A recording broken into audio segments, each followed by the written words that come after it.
mana tahun 2020 itu ada semacam penyelarasan atau ada semacam pemerataan terkait dengan penyaluran BLT ini.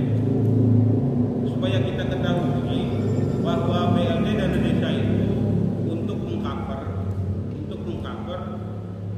masyarakat yang belum tercover oleh Kementerian Sosial, baik itu BPNT dan PKH-nya maupun bantuan-bantuan yang lain yang bersifat sosial yang dilakukan oleh pemerintah melalui instansi-instansi.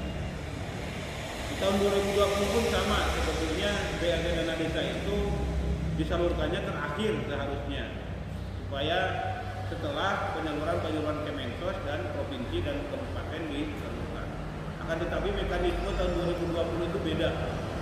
BLT dana desa yang dikedepankan terlebih dahulu, sampai-sampai setelah BLT dikeluarkan, disalurkan, terjadi gejolak karena penyaluran dari Kemensos, dari provinsi itu berbeda-beda data dan faktanya. Ini sampai-sampai ada gejolak di masyarakat. Di mana Kemensos keluar satu blok, provinsi keluar satu blok. Jadi yang lain tidak merata, tidak kebagian. Maka ujung-ujungnya dibebankan lagi ke BLT dana desa. Di ujung-ujungnya dibebankan lagi ke dana desa, untuk KPM-KPM yang belum terakomodir oleh bantuan-bantuan yang lain. Nah, di tahun 2021 ini menurut PMK, Peraturan Menteri Keuangan dan Permendes, Peraturan Menteri Desa, bahwa penyaluran BLT dana desa itu disalurkan 1 tahun, Pak.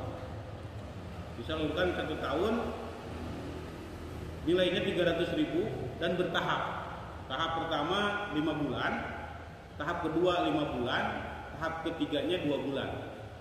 Jumlah KPM-nya itu tergantung kepada kebutuhan desa. Tidak ada batasan persentase nilai, tidak ada batasan persentase anggota KPM-nya. Itu di tahun 2021. 5 bulan. Dan penyalurannya tidak langsung tunai untuk tahun ini.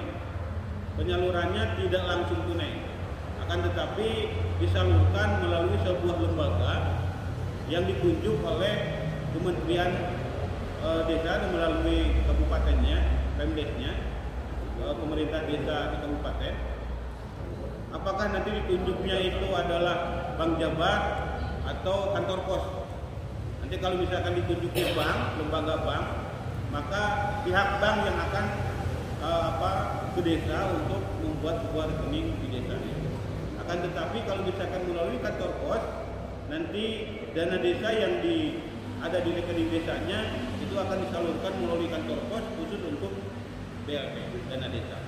Kenapa dilakukan seperti ini? Hasil evaluasi dari provinsi dan Kabupaten Purwakarta beserta KPW di bagian Kementerian Desa ini banyak menimbulkan sebuah paradigma yang notabene-nya mengundang tanda kutip terkait dengan BLT dana desa itu. Maka di tahun 2020 itu tahun 2021 disalurkannya melalui lembaga keuangan. Apakah ditunjuknya bank, apakah nanti ditunjuknya melalui kantor pos.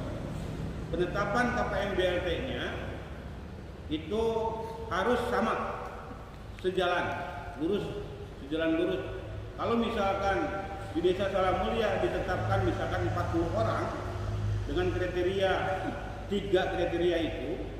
Satu kriterianya itu adalah miskinnya itu yang sudah tidak mempunyai kekuatan untuk berikhtiar, yang namanya miskinnya itu, kriterianya itu.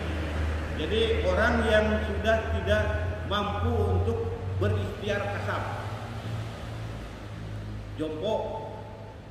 jompo nenek-nenek, jompo aki-aki, benar-benar terbiasa berikhtiar sifatnya, miskin jomponya itu. Yang kedua kriterianya adalah disabilitas. disabilitas itu ada apa gangguan mental misalkan atau gangguan fisik.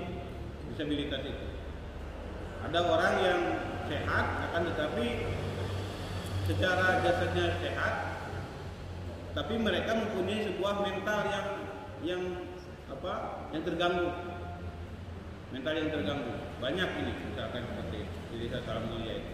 Ada yang ketiganya yaitu yang punya penyakit tahunan, lumpuh misalkan, terus TBC atau komplikasi yang bertahun-tahun beliau itu tidak sembuh-sembuh. BPJS-nya ya, rumah sakit unggal poe, unggal minggu, unggal bulan, tiap tahun terus-terusan itu penyakit tahunannya itu. Jadi ada kriteria untuk penerima BLT dana desa itu. Satu, jompo, miskin jompo. Yang kedua, disabilitas. Yang ketiga, penyakit tahunan.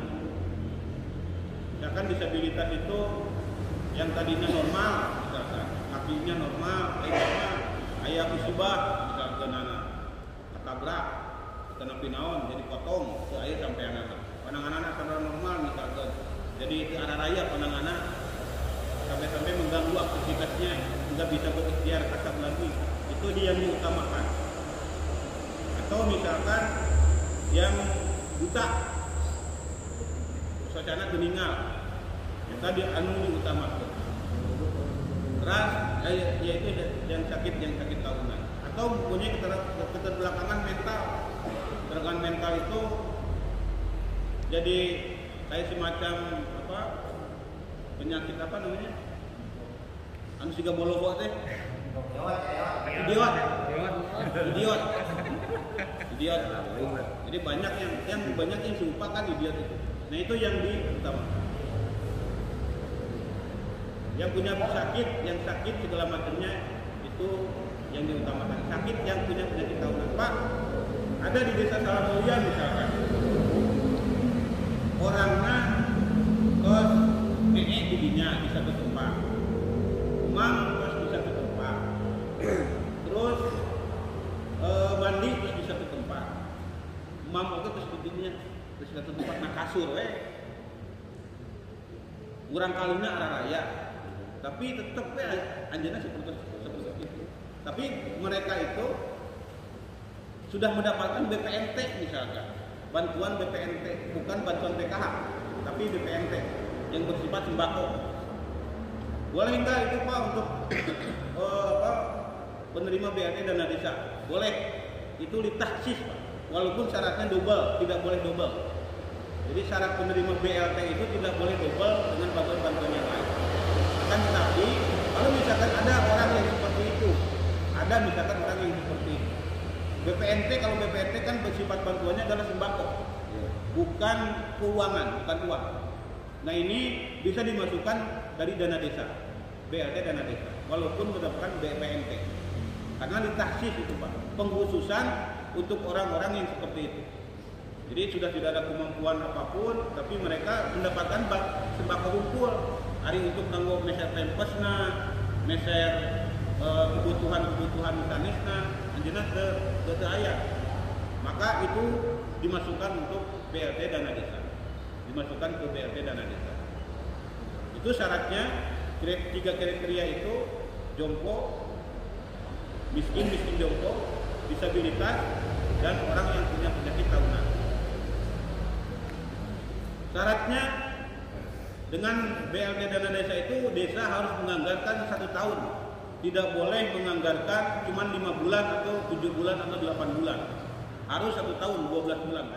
Jika desa berkelanjutan. Salah satu contoh, desa dituntut untuk menyusun sebuah data yang akurat melalui profil desanya.